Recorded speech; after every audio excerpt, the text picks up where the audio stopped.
Rain pressed against the glass of St. Gabriel Medical Center, a steady hiss that slipped through the seams of the emergency department. The ceiling lights hummed. The air smelled of antiseptic stale coffee and rubber gloves. Riley Hart did not notice the rain or the hum. Her world was a rectangle of exposed skin and bright white light. "Hold still," she said softly. The man on the gurney clenched his teeth while she guided the needle through the torn flesh of his abdomen. The cut was long but clean as a shard of glass from a car wreck. Blood beaded, then slowed as her stitches drew the skin together. Her hands moved in quick, precise motions. No wasted movement. No hesitation. "That's your car?" one of the techs asked the patient, nodding toward the bay doors, where the mangled sedan sat. The man tried to laugh and winced instead. "I hope not," Riley said. "You are entirely too fixable for that." The tech snorted. The man relaxed a little. Riley tied the last knot, clipped the suture, and stepped back. She stripped off her gloves, tossed them, and only then let herself exhale. The overhead speaker crackled. "Code Blue Room 7. Someone else would catch that. Not her case, not yet." She peeled off her gown and reached for a fresh one. The cuff of her scrub top lifted and revealed a fine, pale line along her wrist, a scar that did not match any hospital accident. She tugged the sleeve back down without thinking. The scar disappeared. The habit remained. Outside the curtained bay, the emergency corridor pulsed with noise. Phones rang. Wheels squealed on linoleum. A toddler cried somewhere high and thin. A television bolted to the wall played a news segment with the volume muted. On the screen, a helicopter hovered over a desert landscape, rotors chopping the air. Riley's eyes flicked toward it just for a heartbeat, then away. "Riley, you free," a nurse called. She stepped into the hall. A woman in her late 20s stood with her back against the wall, arms wrapped around herself. Her clothes were wrinkled, her eyes swollen. In her arms, a little boy clung to a stuffed dinosaur, his cheeks flushed, breath shallow. "This is Benji Carter," the nurse said. "Post-pneumonia, 4 years old. His mom says his lips turned a little blue." The mother cut in, voice shaking. "Just for a second. Then it faded. But he looks wrong." Riley crouched so she was eye level with the boy. "Hey, Benji, I am Riley. That a T-Rex?" He nodded barely. His small fingers dug into the toy. His chest rose and fell too quickly. There was a faint whistling in his breath like a kettle before it boils. Riley touched his arm, warm, too warm. "Any pain when you breathe?" she asked. He shrugged. "Hurts a little." The nurse tapped the monitor. "Pulse ox is 92, but it keeps dipping. Dr. Briggs already saw him on his way out. Said it is probably anxiety from the hospital stay." Riley's jaw tightened. Dr. Leonard Briggs liked to finish his shift on time. He liked clear charts more than messy humans. "Let me take him for a quick check," Riley said. "If Dr. Briggs has concerns, he can yell at me tomorrow." She led the boy and his mother into a small exam room and closed the curtain. The hum of the department softened. "Mom, you can sit right there," Riley said, pulling a stool closer for her. "Benji, can I listen to your chest?" He nodded again. His skin was a little gray around the mouth now. The monitor beeped, the numbers dipping, climbing, dipping again. Riley pressed the stethoscope to his back and closed her eyes. She listened. The sounds were not right. Air moved better on one side than the other.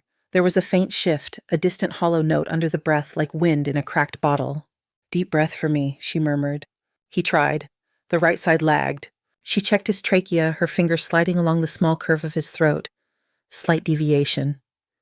She pulled back, a heart rate ticking up in her ears. Cyanosis. Unequal breath sounds. Rapid onset. "Is he okay?" the mother. "Is he?" His mother asked. Riley heard the fear in the woman's voice. Heard something else too, a brittle edge she recognized. She heard that same tone years ago in the desert from soldiers who pretended they were not scared until the moment they were. "Noisy hall," Riley said. "I want to get him more comfortable in treatment so we can give him some help. Can you walk with us?" She scooped Benji up, his weight light against her chest, his breath warm on her neck, his small hand fisted in her scrub top. Outside the room, Dr. Briggs was finishing a conversation with a resident. He wore a crisp white coat dotted with a single coffee stain that annoyed him enough to keep glancing at it. "Doctor," Riley said, "Benji Carter is not an anxiety case. He's going downhill." Briggs checked his watch. "I saw him heart. He is stable enough for outpatient follow-up. His mother is understandably nervous. We cannot admit every nervous mother in Riverside." Riley shifted Benji in her arms so the boy's face was visible. "Look at his lips," she said. "Listen to his breath. He needs intervention now." Briggs sighed, the long-suffering kind. "We do not diagnose by feelings," he said. "Drop him off in observation. If his numbers tank the on-call, we'll address it." He turned away. Riley watched his back for half a second. The hallway noise pushed in around her. A monitor alarm chirped in another room. An orderly joked with someone near the desk. Time stretched thin. She moved. In the supply alcove, she flagged a tech. "I need the emergency kit, now, the one with the needle thoracostomy set." The tech blinked, then nodded and handed over the kit from the locked cabinet. He did not ask for an order. He knew better than to stall that tone of voice. Riley laid Benji on a gurney, tilted his head, gave him a quick mask of supplemental oxygen. The pulse ox slid down to 88 and then 86. "Riley, what are you doing?" the nurse from earlier whispered, hovering near the door. "Fixing the part where he stops breathing," Riley said. She scrubbed a spot on Benji's chest with antiseptic, her hand steady. She marked the intercostal space with the tip of her finger. She did not think about policies. She thought about pressure building where air should be free. "Benji, this will feel strange then better," she said. "Squeeze your dinosaur, okay?" He nodded, eyes huge. The needle slid in. There was a soft resistance, then a release, a hiss of trapped air. His chest rose more evenly. The color crept back into his lips like someone turning up a dimmer switch. The monitor climbed, 90, 94. The mother clapped a hand over her mouth, tears spilling. The nurse whispered something that sounded like a prayer. Riley withdrew the needle, secured the line, taped it down. Her hands moved almost on their own, drawing on muscle memory from places no one at St. Gabriel knew she had been. Outside the room, footsteps approached. Dr. Briggs pulled the curtain open, eyes sharp. "What is going on here?" he demanded. He took in the setup, the discarded packaging, the small boy breathing more easily. "You performed an invasive procedure without a physician order," he said. "Without consent, on a pediatric patient." The mother turned, still crying. "She saved him," she said. "He could not breathe." Briggs did not look at her. "Consent was implied," Riley said. "He was decompensating." Briggs' jaw clenched. "We will discuss this," he said, "in a proper setting." He left. The curtain swung once in his wake. Riley checked Benji's vitals one more time. The boy was already drowsy, his breath slower, more even. She brushed his hair back from his forehead. "Good job, buddy," she said. "You did the hard part." Hours blurred after that. Patients came and went. Monitors beeped. The rain outside thickened, drumming on the hospital roof. Later, in a small conference room with no windows, Riley sat opposite Dr. Briggs and Evelyn Powell, the hospital's administrator. A folder with her name on it lay on the table between them. Briggs spoke in a calm, clipped tone. "You acted without authorization," Mbihi said. "You ignored the attending physician's assessment. You accessed equipment that requires explicit orders." Riley kept her eyes on the folder. Her hands lay flat on her knees. "He was in respiratory distress," she said. "I recognized a tension pneumothorax. I relieved it." Powell steepled her fingers. "We are not disputing the outcome," she said. "The boy lived. That is good. The question is how you chose to get there." "You would prefer he did not?" Riley asked. Powell's mouth thinned. "That is not what I said," she replied. "We have liability to consider. Chain of command, scope of practice. One person deciding they know best is a risk this institution cannot ignore." Silence settled over the room, heavy and stale. Riley thought of Benji's lips turning gray, of the hiss of released air, of the way his chest finally moved the same on both sides. "I did my job," she said. Briggs tapped the folder with one finger. "And now we have to do ours," he said. From somewhere in the building, faint through the walls, the overhead speaker chimed. "Attention all emergency department staff," a voice said. "This is a code orange, mass casualty incident inbound. All available personnel report to intake immediately." The fluorescent lights buzzed. The rain kept falling. Riley exhaled once and stood. She opened the door. Riley stepped into the corridor and the hospital swallowed her. Voices collided in the air. The usual noise of the emergency department had a different pitch, now tighter, higher. Nurses moved faster. Orderlies jogged instead of walked. The smell of antiseptic was already giving way to something harsher that seeped in from the ambulance bay, the dry taste of smoke. At the far end of the hall, intake doors banged open and a rush of cool, wet air spilled inside. Rain glittered on the floor tiles. A paramedic shouldered through, his jacket streaked black, his face gray with ash. "Steel plant fire," he called out. "We have more behind us. Burns, crush, injuries, inhalation. This is just the first wave." His patient lay on the stretcher, skin blistered along one arm, eyebrows singed away. He coughed weakly, a deep, raw sound that scraped the throat. Charge nurse Carla pointed, already counting beds in her head. "Room 3, get respiratory on standby. Where is Dr. Briggs?" "On his way," someone answered. Riley moved toward the ambulance bay. The automatic doors wheezed open again and let in a chorus of sirens, shouting the wail of another child crying in a distant gurney. Outside the drive was a mess of red lights and steam. Rain hit hot metal and rose in little ghost clouds. 3 ambulances were nose to tail, back doors flung open. Nurses and techs wove among them, arms full of equipment. There was the metallic tang of blood under the burnt smell. "All right, listen up," Carla shouted, voice cutting through the noise. Tag at the door. Red, yellow, green. No one clogs intake. Riley fell into the stream, hands already reaching for the first stretcher. The man on it was barely conscious, his face streaked with soot. His chest rose in short, shallow pulls. The medic at his side yelled over the rain. Victim from inside the blast zone. Possible inhalation injury, laceration across the chest, unconscious, on-scene vitals, unstable. Riley put 2 fingers on his neck. Pulse thready. She peeled back the blanket. A deep cut scored across his ribs, the skin blackened around it. She saw the way his chest shifted slightly to one side with each breath. Red, she said, get an airway ready in Trauma Bay 1. She caught the medic's eyes. Bag him till we have the tube, keep him on 100% oxygen. They rushed past her. Another stretcher rolled into the space the first had left. This one carried a man whose leg ended abruptly at the thigh, the stump wrapped in bandages soaked through to a dark glistening red. Crush injure, the paramedic said, shouting to be heard. Leg pinned under a beam, tourniquet in the field, bleeding is borderline. Riley's gaze flicked to the tourniquet, to the slow seepage around it, to the pale, waxy color of the man's face. Red hug? Juan, she said. Trauma 2, 2 units O negative in the room before he gets there. A tech nodded and peeled off at a sprint. The 3rd ambulance door swung wide. Smoke rolled out from inside. A woman on the stretcher lay still, eyes closed, soot around her mouth. Her skin looked strangely damp and tight blisters forming at her neck and hands. Her breathing sounded almost silent. 3rd degree burns chest and arms, Vikia, the medic said. Inside for at least 15 minutes. We lost the line on the way here. Riley leaned in so close she could feel the faint whisper of air on her cheek as the woman drew breath. Red, Riley said. Burn unit protocol now. Get cooling started, high flow oxygen, and have someone watch her airway. If it closes, they will not get it back easily. She heard her own voice calm, low, not matching the pulse pounding in her chest. Her hands moved without pause, adjusting masks, checking pupils, glancing at monitors as each stretcher rolled by. Behind her, she heard a sharper voice. Where are the tags? I need tags on every patient. Dr. Briggs had arrived. His hair was still neat, but his tie was crooked. He held a clipboard in one hand.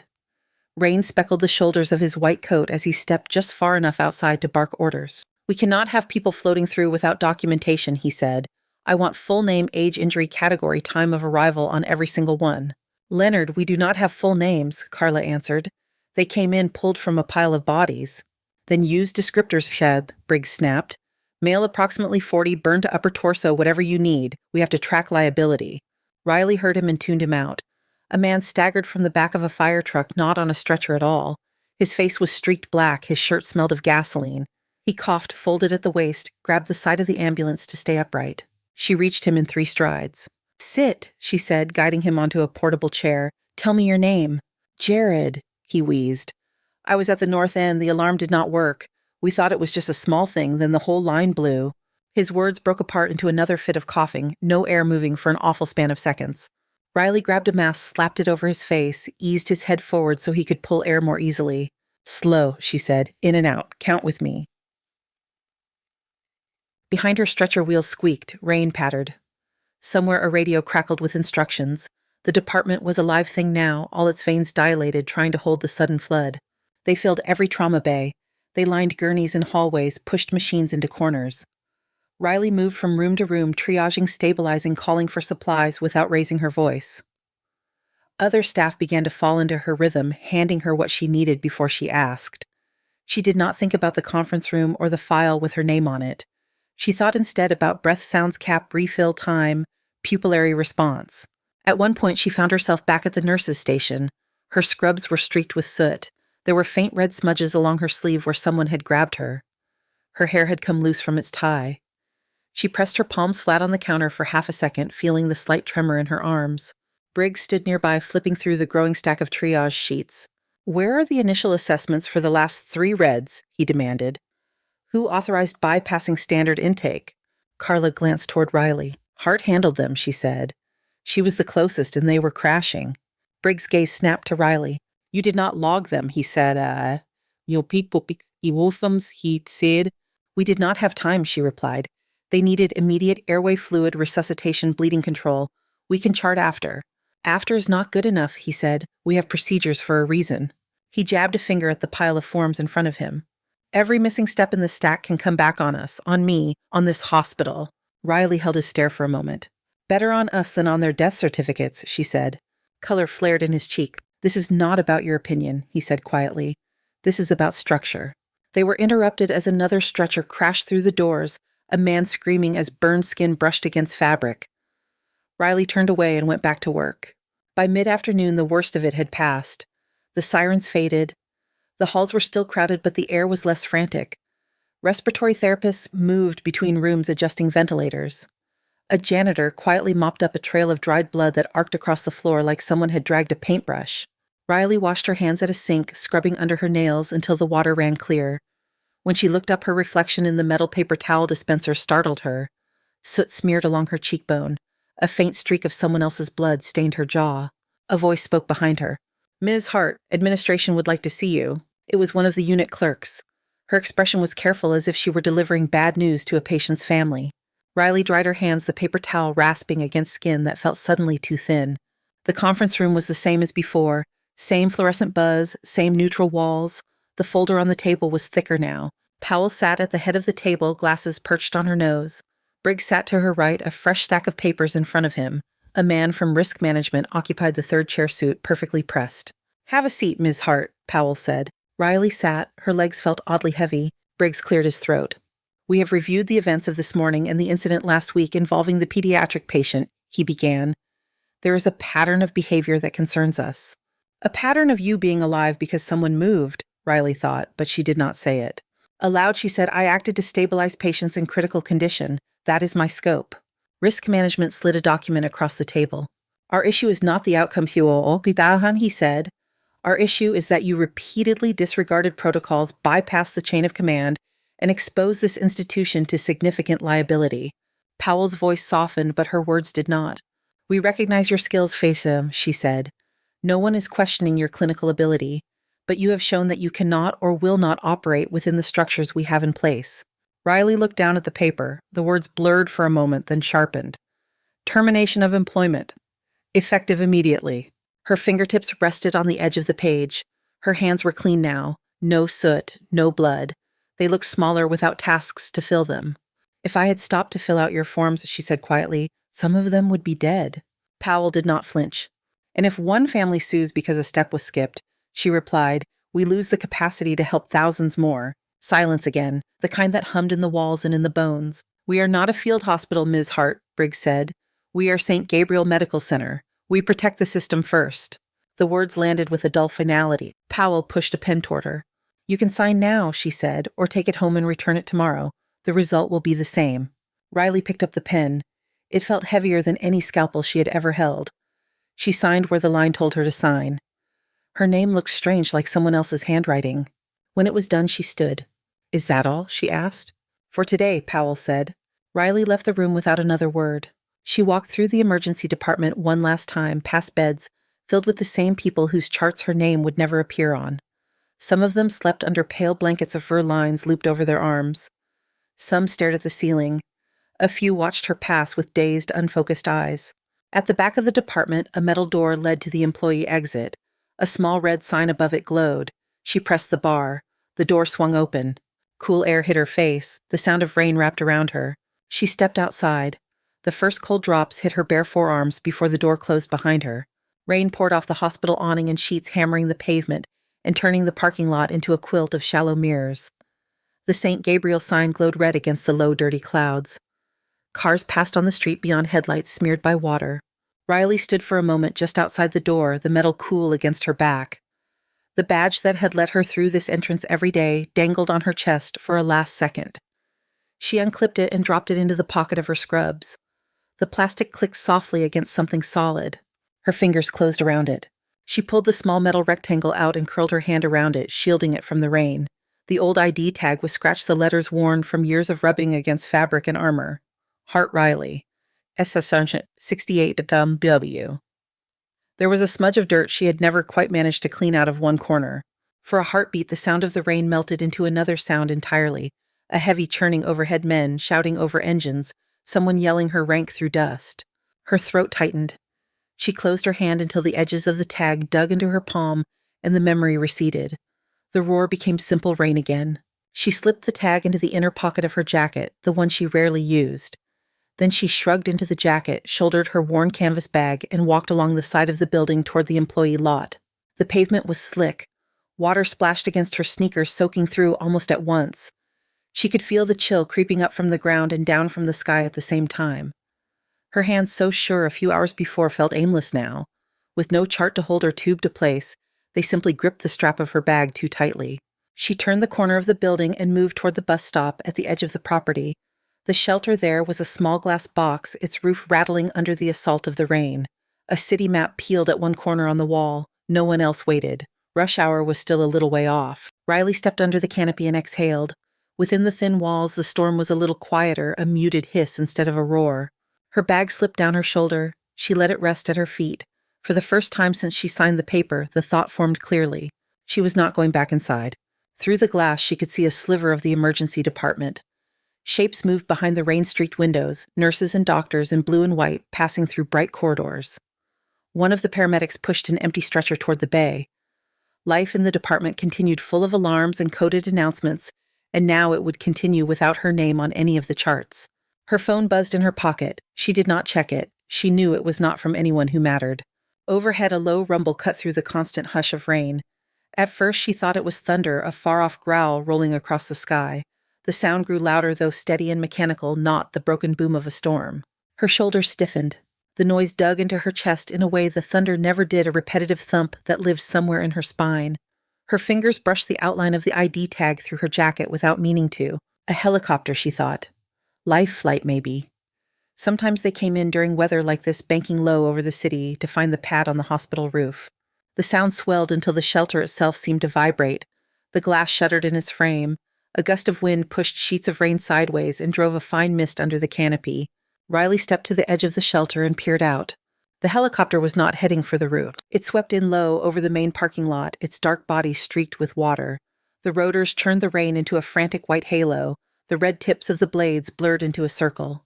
The machine dropped toward the asphalt between the painted rows of cars as if the rules of the city did not apply. For a moment, the whole hospital seemed to hold its breath.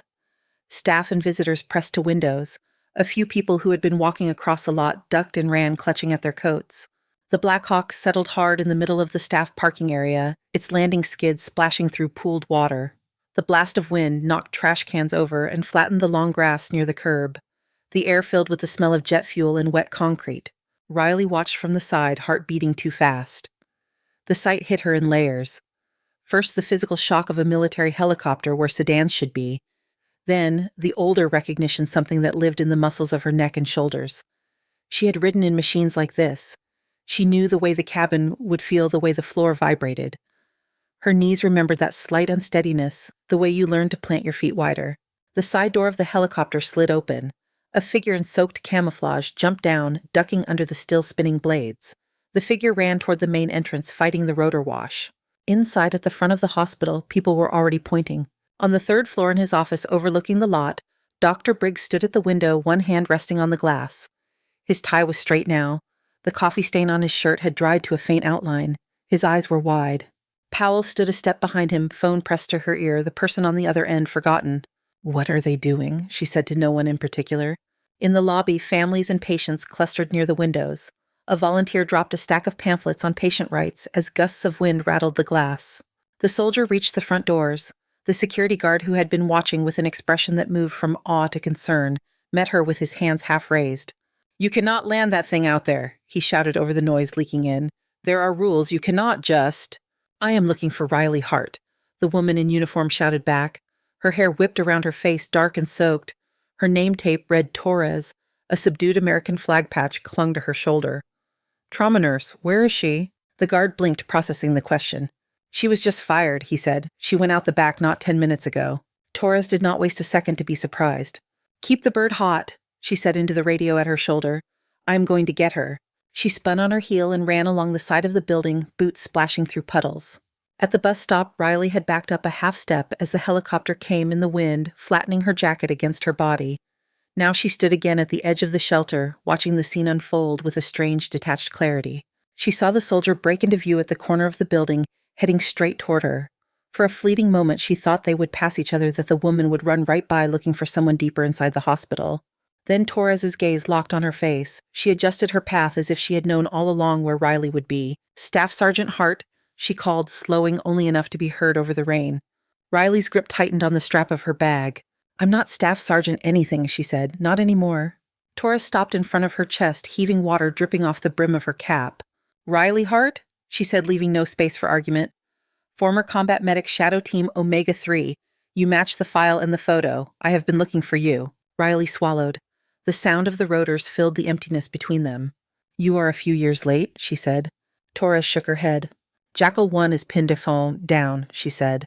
"We are 6 hours out. They took a hit from an unknown device, multiple casualties. They asked for a medic with a specific trauma profile and a clean civilian trail. They asked for you by name." The world narrowed to the downpour, the pounding in Riley's ears and Torres' words. "Who asked?" Riley said. Her voice was almost lost in the wind. "Sergeant Major Logan Price," Torres replied. "He will not let anyone else touch him. He said if you are breathing, you are the one he wants." The name landed with weight. For a moment, the parking lot dissolved. Heat pressed in instead of cold. Sand, not rain, hit her face. Logan lying on a tarp with blood soaking the dust under his back, joking weakly while she worked on him. The taste of metal in the air. Back in the rain, Riley realized her hand had gone to her chest, fingers pressing against the ID tag through the fabric. She let her bag slide from her shoulder. It thumped against the concrete, already wet. "I am not on active duty," she said. "You have other medics. You have surgeons." "We have medics who follow protocols, policiers," Torres said. "We do not have another you." His words, not mine. For a second, neither of them spoke. Behind Torres, the helicopter waited, rotors still beating the air into submission. Behind Riley, St. Gabriel loomed, its windows bright and sealed against the storm. She turned her head and looked at the hospital. Through the rain streaks, she could just make out the glow of the emergency department sign. The same halls where she had just been told she was a risk stood full of people she would never treat again. She looked back at the Black Hawk. The ramp had lowered a little, ready for someone to climb aboard. Her jaw set. "How long to the zone?" she asked. 6 hours wheels up, Torres said. Relief flickered across her face, quick and genuine. "We can brief you on the way." Riley bent, picked up her bag, then thought better of it. She pulled the ID tag from her pocket and slipped it into the inside of her jacket where it would not fall. The bag, full of a life that had just been cut off at the root, stayed on the ground. "Keep it," she said to no one, and started toward the helicopter with Torres at her side. The closer she got, the more the noise swallowed everything else. Her hair whipped around her face, wet and wild. The wind tore at her jacket. The smell of fuel filled her lungs. At the open door, a crew chief reached out a hand. She grabbed it and climbed in. The cabin was as she remembered, and not at all the same. Metal benches, straps hanging from the ceiling. A crate of medical supplies lashed to one wall. She clipped her harness without needing to be shown how. The crew chief slapped the side of the door twice. The pilot acknowledged with a brief nod. The engine revved. The helicopter lifted, rising away from the parking lot, the hospital, the abandoned bag. Riley felt the weight settle into her shoulders. Not the weight of being fired. Something older. Something she had thought she had put down. Her hands found the latches on the medical kit beside her and began to open it. Inside, everything was strapped down for flight. Clear plastic metal gleam, coiled tubing. Saline bags flattened by altitude. Packages of gauze with tiny printed writing. She unhooked, sorted, reshaped the chaos into an order that matched the map in her head. Tourniquets here. Large bore IV catheters here. Fentanyl vials to the side. Needle thoracostomy set front and center. The helicopter shuddered through a pocket of rough air. Riley tightened her harness with one hand and kept working with the other. Across from her, Major Torres watched, cheekbone lit by the dull red interior light. "You remember how to ride one of these?" Torres asked through the headset. Riley glanced at the strap over her own shoulders, at the way her boots braced against the floor without her thinking about it. "Looks like it," she said. The pilot's voice came over the intercom, calm, distant. 6 hours to the forward staging area. Weather is clear past the city." "Patch me into Jackal 1's forward medic," Riley said. "I want vitals on all casualties." There was a short burst of static, then another voice slid into her ears, younger, tight with strain. "This is Specialist Damon, attached medic for Jackal 1. "This is Hart on inbound birds," Riley said. "Give me a quick rundown." 4 primary casualties, Damon said. His words came fast, clipped, like he had repeated them several times already. Sergeant Major Logan Price, male, late 30s, femoral arterial bleed, Left leg from blast fragment, field tourniquet applied 3 liters crystalloid in still hypotensive tachycardic. Patient 2, Staff Sergeant Miller pelvis. Crush from collapsed wall, unstable pelvis, suspected internal bleed, no evac yet. Patient 3, Corporal Hines blast lung by lateral contusion saturations in the mid-80s on high-flow oxygen. Patient 4, PFC Torres, no relation, non-penetrating, blast possible, concussion, minor lacerations. Any tension signs on Price? Riley asked. Tracheal deviation, diminished breath sounds, jugular distension. A pause. She could almost hear Damon checking. Breath sounds are slightly decreased on the right, he said. He is guarding his side, but I have been focused on the leg. I do not have a chest x-ray. Obviously, Valle, Riley said. Is his chest rising symmetrically? Not quite, Damon admitted. Keep pressure on the tourniquet, Riley said. Do not loosen it to check pulses. Watch his mental status. If he gets more confused, or if his breathing drops, I want to know right away. Yes, ma'am. She heard herself being called ma'am and let it slide. She clicked her mic off and turned back to the kit, mentally layering Damon's words over the supplies in front of her. Torres leaned forward a little. Logan talked about you like you were some kind of ghost, she said. Said you sewed him back together in the desert with a needle and stubbornness. Riley's mouth twitched. He exaggerates, she said. There was also duct tape. Torres huffed out a short breath that was almost a laugh, then grew serious again. He told me once, Torres said, if he ever built his own team, you are the first call. Riley did not answer. She fitted a laryngoscope blade into place, checked the light, then snapped it off and set it carefully where she could reach it. The flight dragged and also vanished. Outside, the landscape shifted from city lights to black fields, then to low-shadowed hills. Inside, time shrank down to heart rates and imagined anatomy. As they neared the forward base, the darkness below began to glow. A ring of sodium lights tall fences the muted silver shapes of vehicles parked in tight rows. The pilot dipped the nose slightly. 2 minutes out, he said. Riley buckled the kit closed and mentally walked through the first 30 seconds on the ground. The Black Hawk dropped into the landing zone and dust rose to meet it, even though the last rain here had been days ago. The world became a storm of grit and rotor wash. Floodlights turned the dust into a golden blur. The crew chief slid the door open and gestured. Riley unclipped and followed Torres to the edge. Heat hit her as she stepped to the lip heat from engines from packed bodies from this place that was a world away from the chilled air of St. Gabriel. They jumped down together. The tarmac vibrated under her boots. The smell here was fuel and sweat and a faint metallic tang that never quite left these sights. Soldiers waited at the edge of the zone, a cluster of dark shapes. A stretcher team broke away as soon as Riley's boots hit the ground and headed toward a low tent marked with a red cross. Torres had to shout to be heard. Casualty collection inside the main tent, she said. Price is there. Riley adjusted the straps of the kit on her shoulder and ran. The tent was stifling. The air inside was thick, hot, crowded with bodies and the constant noise of people working. Lanterns and portable lamps threw harsh light and darker shadows. Cots lined the space, some empty, others occupied by men in various stages of injury and awareness. In the center, surrounded by 2 harried medics and a scatter of blood-filled gauze, Logan Price lay on a table. He looked smaller without his gear, pale skin under the dust. Sweat shone on his forehead. The sheet over his lower body was stained a deep, spreading red at his left thigh, where a tourniquet bit into flesh. Logan, Riley said. His eyes were half-lidded. At the sound of her voice, they cracked open the rest of the way. Recognition cut through the haze. You took your time, Hart, he rasped. His voice was raw, but there was a ghost of a grin. You bleed all over my day off, Chique, she said. That is on you. One of the medics, a young man with a buzz cut and hands that shook just a little, stepped back as Riley moved in. You must be Hart, he said. Specialist Damon. I am sorry We are past sorry, she said. What are his last vitals? BP 80/50, heart rate 140, respirations 32. He is altered off baseline in and out. She put her hands to work. With one quick motion, she lifted the sheet. The tourniquet was high on the thigh, tight enough that the skin bulged above it. Blood still seeped slowly under the bandage packed at the groin. Who put the tourniquet on? She asked. Miller did, Logan muttered. I told him if he screwed it up, I would come back and haunt him. It is holding enough for now, Riley said, but he is leaking somewhere else. She palpated his abdomen, watched his face for reaction. His jaw ticked.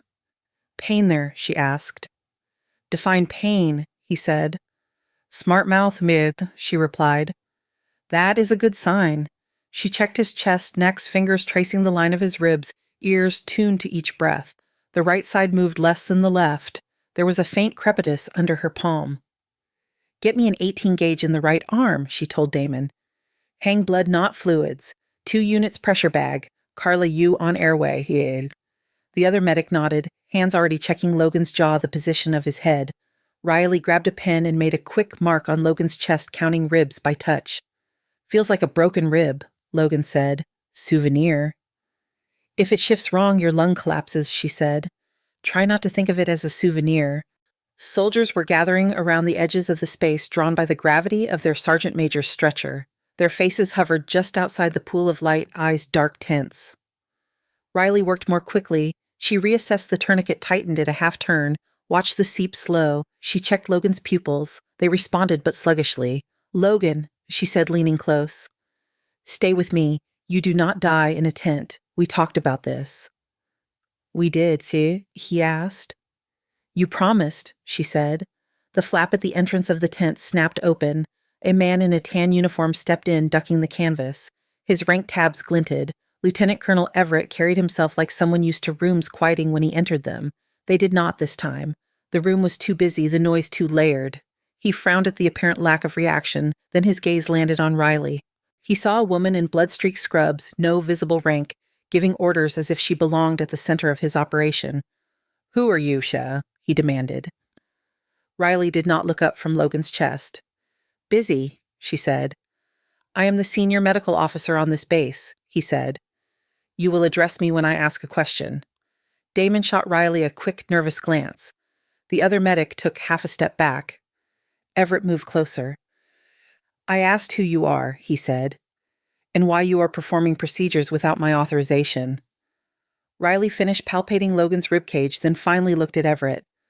Price has a probable femoral artery injury and signs of a developing tension pneumothorax, she said.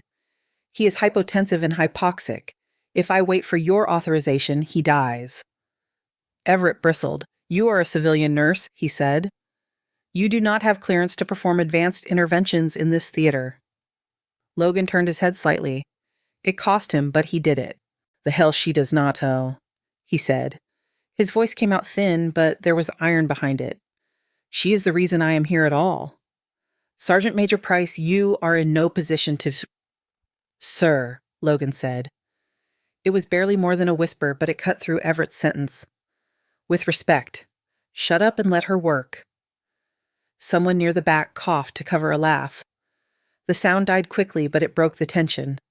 Riley turned back to Logan. Breath feels tighter, he said, forcing air through his teeth. I know, she said. She picked up the needle from the set, in her kit, checked its length against the mark she had made. Her hand hovered for a moment over the spot on his chest. The tent noise seemed to pull away. For a second she heard only the rasp of Logan's breath and the low drum of her own heart. On my count, she said, more for the others than for him. 3, 2, 1. She slid the needle in between his ribs. There was resistance, then a sudden give. A hiss of air rushed past the hub. Logan sucked in a breath that sounded easier than the one before it. The monitor at his side flickered, then steadied. The oxygen saturation crept upward a few points at a time. The room held very still. Damon let out a breath he had apparently been holding. Chest rise is better, he said quietly. Riley secured the catheter, taped it down, then swept her gaze back up Logan's body, cataloging changes. Color slightly improved, mentation clearer, legs still a problem. Keep the blood going, she told Damon. Cross-match for more. Everett stared at her, a muscle working in his jaw. You had no authority to countermand my control of this tent, he said. You cannot simply walk in here and override the chain of command. Your chain of command is not bleeding out on this table, she said. He is. Before Everett could answer, the tent flap opened again. This time the space quieted on its own. A taller figure stepped in, shoulders squared, uniform immaculate despite the dust. Stars glittered on his collar. Lieutenant General Marcus Whitaker's gaze swept the tent, taking in the cots, the machines, the cluster around Logan. He saw Riley at the center, hands, still on the edge of the table chest, rising and falling faster than normal. He walked straight toward her. "Corporal Hart," he said, his voice carried without being loud. Riley straightened. She had not heard that rank spoken aloud in years. It fit, and did not fit at the same time. "Sir," she said. Whitaker came to attention and lifted his hand in a precise salute. "You are still in the fight," he said. Around them, medics and soldiers watched. Some blinked, unsure they were seeing what they thought they saw. A general with 3 stars on his chest saluting a woman in no visible uniform whose name they had only just heard. Riley hesitated for a fraction of a second, then returned the salute hand steady. Whitaker lowered his arm and turned to the rest of the tent. "I have been briefed," he said. "Usem, go," he said. "Sergeant Major Price is alive because she refused to wait, because she acted when action was needed." His gaze flicked toward Everett, then back to the group as a whole. "Remember that," he said. "All of you. Remember who kept their head when things went sideways in here." The soldiers around the edges of the room began to clap. It started almost tentatively, then grew. The sound filled the tent, bounced off poles and canvas. Some of the wounded on nearby cots lifted their hands and joined in small motions that cost them energy they did not really have. Logan closed his eyes and let his head sink back, the faintest smile on his face. Riley did not smile. Her shoulders loosened by a small degree. She looked down at her hands. For once they were still. The clapping faded slowly like a tide pulling back from shore. Work did not stop. Damon checked Logan's lines again.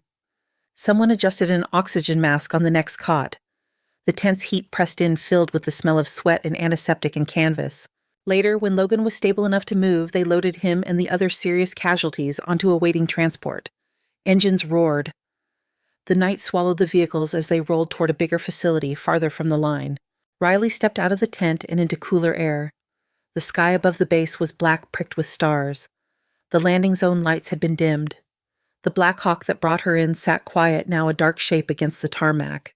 She stood for a moment with her hands on her hips, breathing more slowly than she had in hours.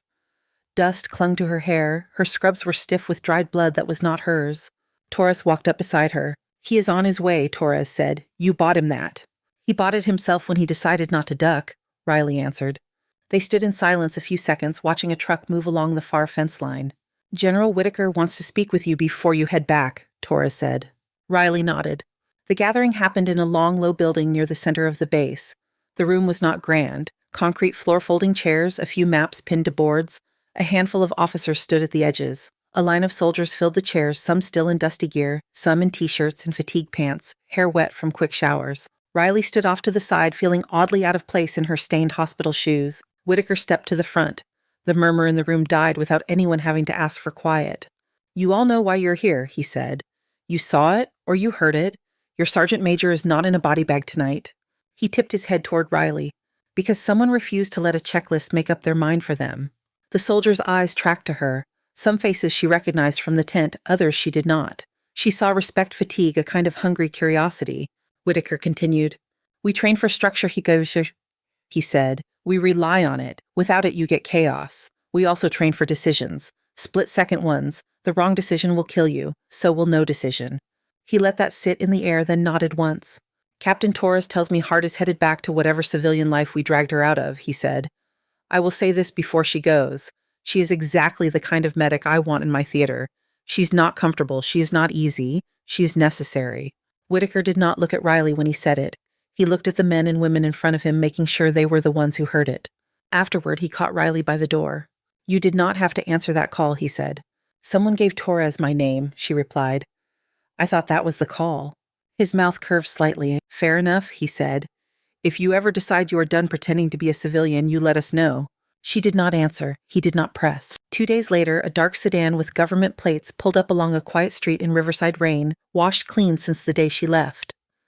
Riley sat in the back seat, jacket zipped up, ID tag, a small weight in her inner pocket. "Here is good," she told the driver. He pulled in near the loading dock behind St. Gabriel. The hospital rose above them, same red sign, same grid of windows. It looked unchanged, like the last few days had never happened. Riley stepped out. The asphalt was still damp in the shadows. The air smelled of laundry from the hospital vents and weak coffee from somewhere nearby. At the back gate, a handful of people stood in a loose knot. She recognized them even from a distance. Carla, arms crossed. A couple of techs who usually joked too loudly at the nurses' station quiet now. Dr. Jamie Gwynn, hands jammed in the pockets of a jacket that looked one size too big. They had no reason to be here at this hour. No official memo had gone out announcing her return. Yet here they were, eyes fixed on the corner where she had just appeared. For a moment no one moved. Riley walked toward them at a steady pace. Her shoes made small wet sounds on the concrete. As she came closer, she saw more clearly what was written on their faces. Guilt, relief, something like awe, the kind people got when they realized a story from a screen had a living person attached to it. Jamie was the first to speak. "I saw the news," Jamie said. "On the monitor in the break room. That was you." Riley stopped a few feet away. "The hair was worse on the news," she said. "Too much dust." Jamie's laugh came out as a short, choked sound. "You saved a special operations unit," Jamie said. "You did it right after this place." She could not finish. Her throat worked. Carla cleared her throat. "We should have backed you up," Carla said. "With Benji, with the fire, with all of it." "It is done," Riley said. Her tone was even. Not forgiving, not accusing, just a statement. Behind the group, the back door opened. A small figure slipped out, followed by a woman in a rain jacket. Benji Carter had not grown in 2 days, but he seemed larger, somehow more solid on his feet. The bruise-like shadows under his eyes had faded. He still clutched the same stuffed dinosaur. His mother spotted Riley and stopped short. Her hand tightened on Benji's shoulder. "There," Benji said, pointing. His voice was bright, cutting through the heavy air. "That is her. I told you, Mom." He wriggled free from his mother's grip and ran shoes slapping on the concrete. Water splashed from a shallow puddle as he hit it full on. Riley had just enough time to brace herself before he crashed into her legs and wrapped his arms around her waist. "You are back," he said, chin digging into her stomach. He had to tilt his head all the way up to see her face. "You are the best nurse in the whole world." The words were simple and polished, not rehearsed for any camera. Riley's hand came up almost on its own. She smoothed his damp hair back from his forehead like she had done in the treatment room when he was gray around the mouth and silent. "Hi, Benji," she said. "You look better out here." "I can breathe," he said. "And I watched TV. They had soldiers. You were with them." He bounced a little where he stood, dinosaur digging into her hip. His mother reached them breathless. Up close, Riley could see the streaks of dried salt on her cheeks, signs of tears shed out of sight. "I did not know," the woman said. Her voice shook. "When you were in that room with him, I did not know who you were. I just saw your hands." Riley glanced down at her own hands. The knuckles were a little scraped. Someone else's blood still stained the cuticle of one nail, a thin line she had missed. "They do most of the work," she said. The woman looked over at the knot of hospital staff at the locked door behind them, then back at Riley. "They fired you," she said. "And then the news said the army flew in to get you because you were the only one they trusted not to let their men die." Her voice cracked on the last word. "How do you fire that and sleep at night?" she asked, not to Riley but to the building itself. No one from St. Gabriel had an answer. Carla shifted eyes on the ground. One of the techs rubbed the back of his neck. Jamie's gaze burned a hole in the concrete. Riley felt Benji's arms tighten for a moment, then loosen. He stepped back a half pace but stayed close, shoulder pressed to her thigh. She looked at the faces around her. The shame there was sharp, but it was not the only thing. There was under it a kind of fragile readiness, a willingness to see that something had been wrong all along, not just in the moment they signed a form. "I did what I know how to do," Riley said. "So did you, just in different directions." She turned to Benji and crouched so they were level. "You keep breathing," she said. "That is your job for me." He nodded solemnly, as if she had given him a mission. Riley stood again. The group shifted to make a space, as if expecting her to walk past them back into the hospital. Her gaze flicked to the back door. Beyond it lay hallways she could have walked with her eyes closed. Med carts, supply closets, the conference room where she had signed her name away. She did not move toward it. The sedan that had brought her waited at the curb engine, idling softly. She gave Carla a small nod, gave Jamie another, looked once more at the boy with the dinosaur. Then she turned and walked toward the car. Behind her, the murmurs started back up, low and uneasy. Benji waved until she opened the passenger door. Riley raised a hand in return. When she slid into the seat and closed the door, the sounds of the hospital yard cut off. The quiet inside the car felt strange. The driver glanced at her in the rearview mirror. "Back to your place?" he asked. "For now," she said. He pulled away from the curb. Riley looked down at her hands resting in her lap. In the glass of the window, her reflection overlapped the image of the hospital receding behind her. She could see both at once. Her building was quiet when she got home. The stairwell smelled of dust and someone else's cooking. The hallway lights flickered once before settling. Her apartment door stuck at the bottom like it always did. She bumped it with her hip and went inside. It was a small place. Worn couch, secondhand table, a single plant, trying to survive on the windowsill. The sound of the city below filtered up as a dull, constant murmur. Her scrub stiff with dried blood and dirt looked wrong against the clean line of the kitchen counter when she tossed her jacket down. The government sedan pulled away outside. Its engine noise faded into the rest of the street. On the floor just inside the door against the wall where the mail slot emptied lay a single heavy envelope. No junk flyers, no pizza coupons, just thick cream paper with a seal in the corner. Department of Defense. Riley stared at it for a moment, then bent and picked it up. The envelope had weight more than its size should allow. The raised ink of the seal scraped her fingertips as she turned it. At the table, she slid a finger under the flap and opened it. There was a cover sheet typed and formal. Behind it, a letter with a real signature ink pressed slightly into the page. Corporal Riley Hart. Request to return to active duty. Promotion to captain upon acceptance. Assignment as Director of Combat Medical Training for Special Operations Forces. The words sat on the paper black and controlled. Under them a line that caught just for an instant. We are creating this position in recognition of demonstrated field leadership and critical decision-making under fire. She read it twice. At the edge of her awareness, the refrigerator hummed. Somewhere down the hall, a neighbor laughed, the sound muffled by drywall. She set the letter down and went to the small shelf by the window. On it sat a wooden box, old, the hinges a little loose. She opened it. Inside lay a few things she had not wanted to throw away. A faded unit patch. A photograph of 8 people in dusty gear faces, sunburned teeth bright against brown and gray. In the center of the photo, Riley squinted at the camera sand caught in her hair. Logan stood behind her, hand on her shoulder, grin lopsided. She touched the edge of the picture. Then she took the ID tag from her jacket and placed it in the box next to the photo. For a long moment she stood there, hands resting on the sides of the box, eyes closed. The hospital had called her dangerous for moving too fast. The battlefield had called her too late once when a radio failed and a bird did not launch. Now a letter lay on her table asking her to step into a place between those two worlds to decide how others would be taught to move. She opened her eyes. On the counter her phone buzzed. The hospital address glowed on the screen, ceo@estgabrielmed.org. She tapped it open. The email was careful, every sentence smoothed. Evelyn Powell thanked her for her service, for her courage, for bringing positive attention to St. Gabriel despite their earlier misunderstanding.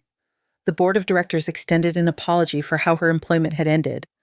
They wished to offer her a new position, Chief of Nursing Standards, with expanded influence and a revised mandate. Riley leaned against the counter and read it twice. Then she clicked reply.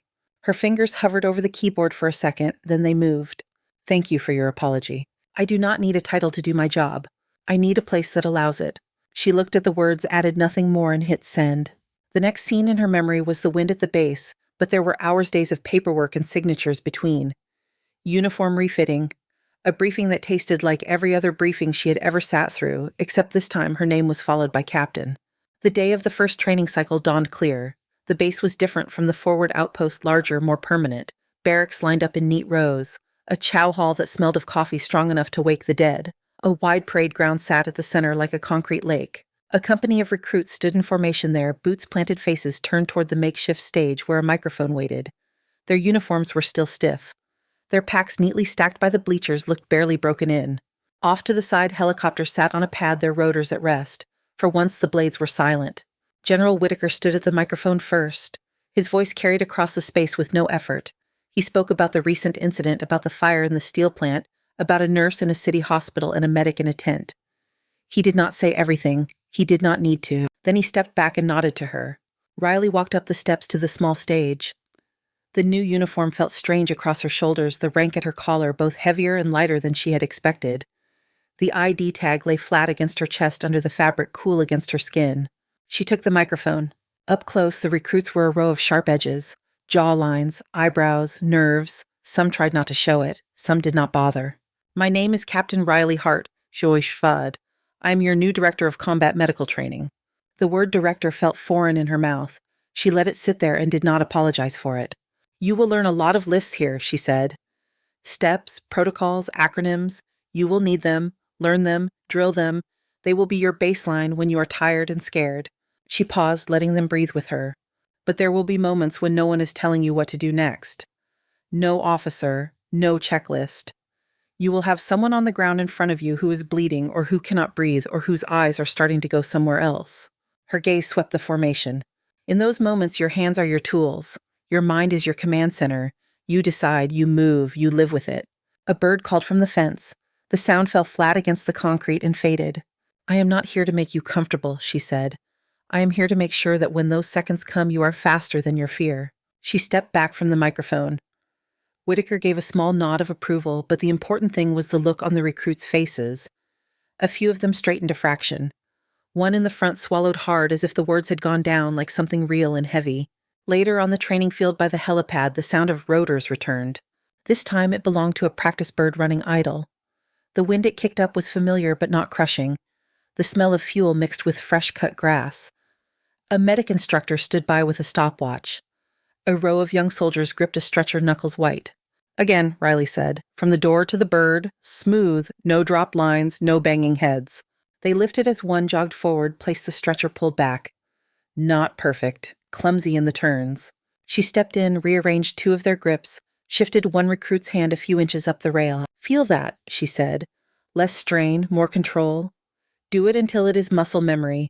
Your body should move the right way before your brain finishes the thought. They ran the drill again, faster, cleaner. The helicopter's rotors drew circles in the air above them, steady, contained. No emergency call, no siren, just the rhythm of a machine waiting for its crew to be ready. Riley watched their hands, watched them learn to move in sync to get in and out of danger in one unbroken flow. She felt the ID tag against her chest, the press of metal a reminder and a promise. The wind tugged at her sleeves. She planted her boots a little wider and stayed where she was. Thank you so much for listening to today's story. If this story resonated with you or made you reflect, I'd love to hear your thoughts, so feel free to share them in the comments below. And don't forget to like, subscribe, and hit the notification bell so you won't miss the next story.